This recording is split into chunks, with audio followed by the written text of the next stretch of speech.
First ever factory outlet, Chandanagar, Mukunda Jewelers, opening soon. No making charges. మీకు డబ్బు రావాలని ఎవరికి? మీకు. నాకు డబ్బు వచ్చింది ఆల్రెడీ, ఎనఫ్. ఎలా వచ్చింది? ఎలా సంపాదించారు? సంపాదించాలనే కసి ఉంటుంది కాబట్టి సంపాదిస్తాం. అంటే నేను ఎలా నమ్ముతా అంటే, ఒక సామెత ఉంటుంది, వీడి జాతకమే బాగుంటే వీడి జాతకాలు ఎందుకు చెప్పుకుంటాడు. సో నా జాతకం బాగుంది అని ప్రూవ్ చేసుకోవడానికి the first ever astrologer range rover వాడేటువంటి జ్యోతిష్కుడు నేను ఒక్కనే ఇండియాలో.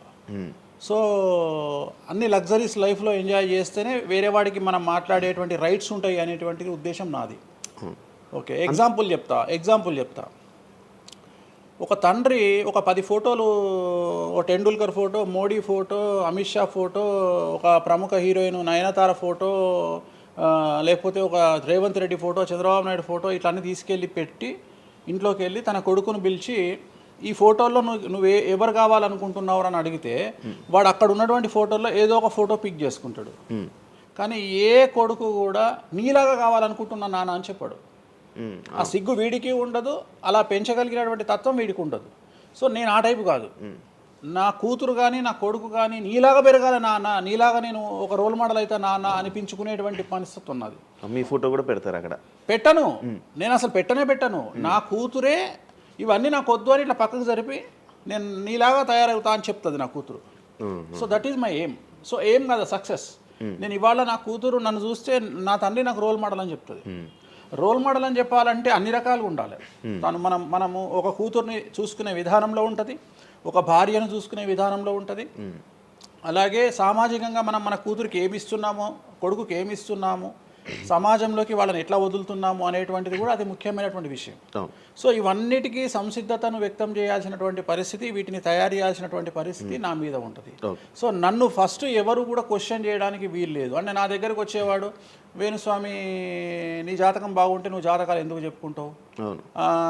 సో ఇప్పుడు నేను ఒక హీరోయిన్ని తయారు చేయాలి అంటే ఎలా తయారు చేయాలో నాకు తెలుసు. అంటే ఆమె జాతకంలో యోగం ఉంటే ఆమెను సూపర్ స్టార్ని ఎలా చేయాలో నాకు తెలుసు, ఒక హీరోని సూపర్ స్టార్ని ఎలా చేయాలో నాకు తెలుసు. సో ఎలా చేస్తారు మీరు? పూజలతోనే అయిపోతారు. అంటే వాళ్ళకి టాలెంట్ అవసరం లేదు. వాళ్ళకి టాలెంట్ జాతకం ఉంటేనే అంటున్నా కదా, యోగం ఉంటేనే అవుతారు కదా. జాతకంలో ఉంటుందని ఉంటుంది, ఒకవేళ ఉన్నదని మనకు కనిపించింది. అవును, వాళ్ళకి ఒకవేళ టాలెంట్ లేకపోతే అసలు టాలెంట్ అనేది ఇండస్ట్రీలో ఎవరికీ ఉండదు. Practice makes perfect. ఓకే, దానంత పనికి మాలిన మాట ఇంకోటి లేదు. శివ రాగానే ఫస్ట్ ఇంటర్వ్యూలోనే ఇరగదీయడు. శివ 1వ ఇంటర్వ్యూకు, శివ 100వ ఇంటర్వ్యూకు నక్కకు నాగలో అనుకున్నంత తేడా ఉంటుంది. మరి శివ ఫస్ట్ ఇంటర్వ్యూలోనే టాలెంట్ ఇరగదీసిండా? Practice makes perfect. అంత ఛాన్స్ ఇవ్వట్లేదు కదా ఇప్పుడు ఇండస్ట్రీలో. ఎవరు ఇక్కడికి వచ్చి ప్రాక్టీస్ చేసుకుంటామంటే ఛాన్సులు రావట్లేదు కదా. ఆటోమేటిక్గా టాలెంట్ అనేది మనము ప్లే చేస్తున్న రోల్స్ను బట్టి వస్తుంది. డైరెక్ట్గా అల్లు అర్జున్ గంగోత్రి సినిమాలో చూసిన అల్లు అర్జున్కు, పుష్ప 3లో చూసిన అల్లు అర్జున్కు కోడిపిల్ల లెక్క కళ్ళు తిరిగి కింద పడతాం అందరం. ఆయన హావభావాలు కానీ, ఆయన ముఖవర్చస్సు కానీ, గంగోత్రి సినిమాలో ఉన్నటువంటి అల్లు అర్జున్కు, పుష్ప 3కి. మరి గంగోత్రిలోనే పుష్ప 3 లాగా ఎందుకు లేడు అల్లు అర్జున్ అంటే? మరి అప్పుడు టాలెంట్ లేదా? సో ఇక్కడ ప్రాక్టీస్ మేక్స్ పర్ఫెక్ట్. అంటే కొన్ని పనికి మాలినటువంటి మాటలు మాట్లాడేటువంటి ఎప్పుడో 50 ఏళ్ళ కింద సామెతలను తీసుకొచ్చి రుద్దే ప్రయత్నం చేస్తారు. సో ఇక్కడ టాలెంట్ అనేది పక్కన పెడదాం, అవకాశం ముఖ్యం. నువ్వు టాలెంట్ ప్రూవ్ చేసుకోవాలంటే అవకాశం ముఖ్యం. శివ అనేవాడు యాంకరింగ్లో తోపు తురుము అని ప్రూవ్ చేసుకోవాలంటే అవకాశం ముఖ్యం. అవకాశం లేకపోతే శివలో టాలెంట్ ఉండదు, ఆ టాలెంట్ డెవలప్మెంట్ ఉండదు. సో ఇక్కడ ఏంది అంటే అవకాశాలు రావడం కోసం మనం ప్రయత్నం చేస్తాం. ఒక సీఎం సీట్ ఎక్కడం కోసం సీఎం ఏం చేస్తాడు అని తెలవాలి అంటే సీట్ ఎక్కాలి. సీట్ ఎక్కిన తర్వాత సీఎంగా ఈయన పనికొస్తాడా రాడని డిసైడ్ అవుతుంది. అట్లనే ఒక అమ్మాయి హీరోయిన్ అయిన తర్వాత ఈ అమ్మాయికి అంత సీన్ ఉందా లేదా అనే విషయం తెలుస్తుంది. సో మనం కనుక నయనతారని తీసుకున్నా, సమంతని తీసుకున్నా, ఏ హీరోయిన్ తీసుకున్నా, ఏ హీరోని తీసుకున్నా, వాళ్ళ ఫస్ట్ సినిమాకు, వాళ్ళ 3వ సినిమాకు, వాళ్ళ 30వ సినిమాకు ఎక్స్ట్రీమ్ చేంజెస్ ఉంటాయి. సో ఇవన్నీ ఎట్లా వస్తున్నాయి అంటే ఫస్ట్ సినిమాకి టాలెంట్ లేదు, వాళ్ళు సానబట్టబడతారు. వాళ్ళకు వచ్చేటువంటి క్యారెక్టర్ల ద్వారా వాళ్ళు ఆ లెవెల్కి వస్తారు. అట్లనే ఒక గ్రామస్థాయి సర్పంచ్ నుండి స్టార్ట్ అయినటువంటి వ్యక్తి వాళ్ళ రాష్ట్రానికి, తెలంగాణకు ముఖ్యమంత్రి అయిన రేవంత్ రెడ్డి అంటే ఆయన ప్లానింగు, ఆయన ఎట్లా చేయాలి, ఎట్లా సీఎం కావాలి అనే ఆలోచనల ద్వారా ఇక్కడికి వచ్చిండు. తెలంగాణలో కాంగ్రెస్లో ఎంతో మంది తోపులు తురుములు ఉండగా రేవంత్ రెడ్డి ఎందుకు సీఎం అయ్యిండు అంటే రేవంత్ రెడ్డి టార్గెట్ సీఎం పదవి. మధ్యలో ఉండేవాళ్ళు వేరే వాళ్ళందరూ టార్గెట్ సీఎం పదవి కాదు, కానీ రేవంత్ రెడ్డి మాత్రమే అన్ని కష్టాలు పడ్డాడు. రేవంత్ రెడ్డి మాత్రమే సీఎం టార్గెట్ చేసుకొని వాళ్ళ పదవి వచ్చింది. సో ఇది ప్రాక్టీస్ మేక్స్ పర్ఫెక్ట్. సో మనం ఎంత ప్రాక్టీస్ చేస్తే అంత పర్ఫెక్ట్ అవుతాం. అంతేగాని టాలెంట్ చూపించుకోవాలి అంటే అవకాశం రావాలి, అవకాశం వచ్చిన దాన్ని వాడుకోవాలి. అన్నిటికంటే ధైర్యం కావాలి. There is no development in comfortable zone. కలియుగంలో కంఫర్టబుల్ జోన్లో ఎప్పుడూ డెవలప్మెంట్ ఉండదు. తెలంగాణ రాష్ట్రంలో కాంగ్రెస్ పార్టీలో మనం గనక కాంగ్రెస్ పార్టీలో ఉన్నటువంటి వ్యక్తులను తీసుకుంటే ఒక రేవంత్ రెడ్డి మినహా ఎవరు కూడా జైలుకి వెళ్ళలేదు.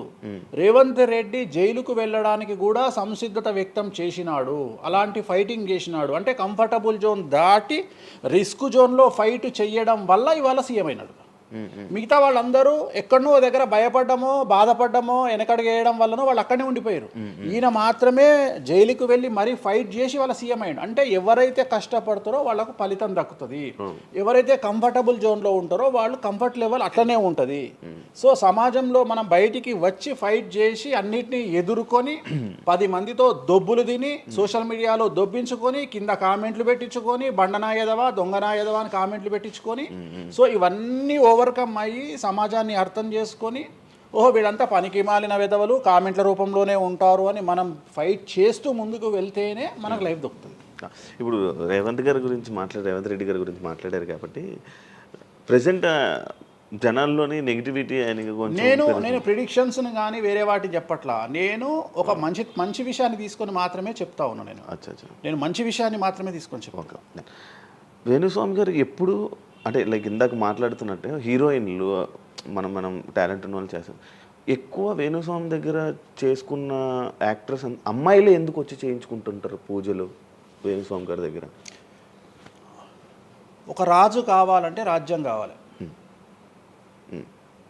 ఒక రాణి కావాలంటే రాజు ఉంటే సరిపోతుంది. అర్థం కాలేదా? ఒక వ్యక్తి రాజు కావాలంటే రాజ్యాన్ని సంపాదించాలి.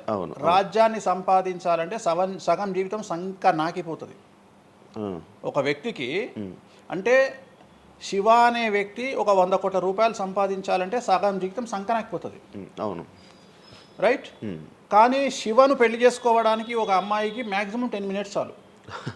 ఎస్, అంటే శివ నచ్చితే చాలు, శివకు అమ్మాయి నచ్చితే చాలు, పని అయిపోయింది. అంటే 10 నిమిషాల్లో ఆ అమ్మాయి 100 కోట్ల వారసురాలు అయిపోయింది. అలాగే 100 కోట్ల అధిపతి కూడా తనకు దక్కిండు. సో అమ్మాయిల డెవలప్మెంట్ అనేది ఎక్స్ట్రీమ్గా ఉంటుంది. ఉదాహరణ, ఒక ఇంటర్వ్యూకు 10 మంది అమ్మాయిలు 3 అబ్బాయిలు వస్తే ఈ 10 మంది అమ్మాయిల ఇంటర్వ్యూలు అయిపోయినాక వీళ్ళు సెలెక్ట్ కాకపోతే వాడి అదృష్టం మహాసుడిగా ఉంటే వాడు వస్తాడు సీన్లోకి. అంతే తప్ప 99% వీడు ఇక్కడనే కథం అయిపోతారు అమ్మాయిల దగ్గరనే, వాడికి అంత అవకాశం ఉండదు. సో కలియుగం అనేది 2002 తర్వాత షిఫ్ట్ అయింది. ఒకప్పుడు ఆడవాళ్ళకి అవకాశాలు తక్కువ, మగవాళ్ళకి ఎక్కువ. ఇప్పుడు టోటల్ రివర్స్ అయింది. ఏంటంటే 95% అవకాశాలు అమ్మాయిలకే ఉంటాయి, ఒక 5% మాత్రమే అబ్బాయిలకు ఉంటాయి. అందుకే అబ్బాయిలందరూ ఇప్పుడు అమ్మాయిలా మారిపోతున్నారు అంటారా? బెస్ట్ కదా.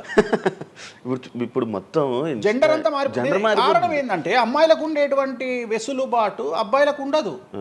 నేను అదే చెప్తున్నా. ఇప్పుడు మగవాడు కష్టపడి పైకి రావడానికి చాలా టైం తీసుకుంటుంది, ఆడవాళ్ళు పైకి రావడానికి చాలా ఈజీగా పైకి వస్తారు. నేను అనేది ఏంటంటే వాళ్ళ కష్టంతో పాటు వాళ్ళ గ్లామర్ వాళ్ళకు తోడవుతుంది. అవును, ఇప్పుడు మీరు ఏ పాయింట్ చెప్పారో అర్థమైంది. ఇప్పుడు అమ్మాయిలకి ఎలాగో అవకాశాలు ఉన్నాయి కదా, మరి ఆల్రెడీ అలాగే ఎలాగో అవకాశాలు వస్తాయి కాబట్టి మరి మీరు వాళ్ళని ఎందుకు అమ్మాయిలనే చూడడం? అంటే రాని వాళ్ళకు నేను చూస్తున్నా. ఇప్పుడు వచ్చిన వాళ్ళు నా దగ్గరికి రారు కదా. ఇప్పుడు కరోనా వస్తేనే హాస్పిటల్కి పోతాడు, కానీ కరోనా రాకముందే పండుకోడు కదా హాస్పిటల్లో. సో అట్లనే వేణుస్వామితో పని ఉంటేనే వస్తారు. రెండవది, అమ్మాయిలకు ఉండే వెసులుబాటు ఏంటంటే అబ్బాయిలు కూడా చేసుకుంటారు నా దగ్గర, కానీ అబ్బాయిల డెవలప్మెంట్ అనేది చాలా తక్కువగా ఉంటుంది. ఉదాహరణ, నా దగ్గరికి వచ్చే అమ్మాయిలు ఓన్లీ సినిమా కోసం రారు. చాలామందికి తెలియదు ఈ విషయం. అంటే చాలామంది ఏమనుకుంటారంటే వేణుస్వామి దగ్గరికి వచ్చే అమ్మాయిలు సినిమా కోసమే వస్తారు, రారు. నా దగ్గరికి వచ్చే అమ్మాయిలు ఒక రాజకీయ నాయకురాలిగా వక్తగా కావాలని వస్తారు. సో పొలిటీషియన్ కావాలని వస్తారు. అన్నిటికంటే ఎంటర్ప్రెన్యూర్ కావాలని వస్తారు. ఒక బోటికో లేకపోతే ఒక గోల్డ్ షాపో ఏదో పెట్టుకొని బిజినెస్ కోసం వస్తారు. సో నా దగ్గరకు వచ్చేటువంటి వాళ్ళల్లో 10 మందిలో 1-2 సినిమా ఇండస్ట్రీకి సంబంధించిన వాళ్ళు వస్తారు. 8 మంది వేరే వేరే వేరే వేరే వ్యాపారాలకు సంబంధించి చాలా ఉన్నాయి.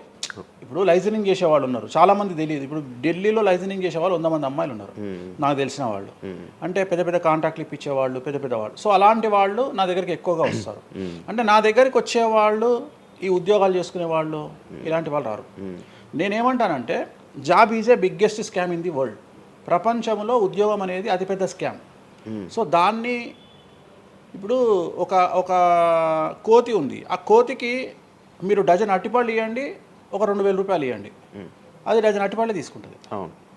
కానీ ఈ 2,000 రూపాయలతోటి నేను ఒక 10 గెలలు కొనుక్కుంటాననే నాలెడ్జ్ దానికి లేదు. అంటే ఒక రకంగా జాబ్ అనేది ఇచ్చి ఆ వ్యక్తిని మనం మోసం చేయడం. సో జాబ్కి అలవాటు అయిపోయిన వాడు కంఫర్టబుల్ జోన్లోకి వెళ్ళిపోతాడు. సో నేనేం చెప్తా అంటే ఆ జాబు నుండి మనమే 100 జాబులు ఇచ్చే స్థాయికి ఎదగాలి అనే కసి ఉండి అక్కడికి వెళ్ళాలి. ఆ కసి ఉంటేనే పని లేదు. కలియుగంలో కష్టపడి అనే మాట మాట్లాడితే దానంత దరిద్రం ఇంకోటి లేదు. ప్రపంచంలో అతి పెద్దగా ఎక్కువగా కష్టపడేది గాడిది. అది ఈ పాటికి ఎక్కడో ఉండాలి, అది లేదు. రైట్. సో మనం కష్టపడడం కాదు, బ్రెయిన్తో పని చేయాలి. కష్టంతో పాటు బుర్ర ఉండాలి. కష్టం అనేది పనిచేయదు. నేను ఏమంటున్నానంటే మన ఈ ప్రపంచంలో బాగా కష్టపడేటువంటి మనిషి డ్రైనేజీలోకి దిగి పనిచేసేటువంటి సేవకుడు. సో ఆయన పడే కష్టానికి పర్ డే 10 లక్షలు ఇచ్చినా తక్కువనే. కానీ మనం ఆయనకి అట్లా ఇవ్వట్లా. అంటే ఇక్కడ బ్రెయిన్తో పనిచేసే వాడికే డబ్బు మిగులుతుంది. నేను మాట్లాడేది బ్రెయిన్తో. కానీ అమ్మాయిలకు బ్రెయిన్ కంటే కూడా వాళ్ళ అందముతో పనిచేస్తే డబ్బులు దొరుకుతాయి.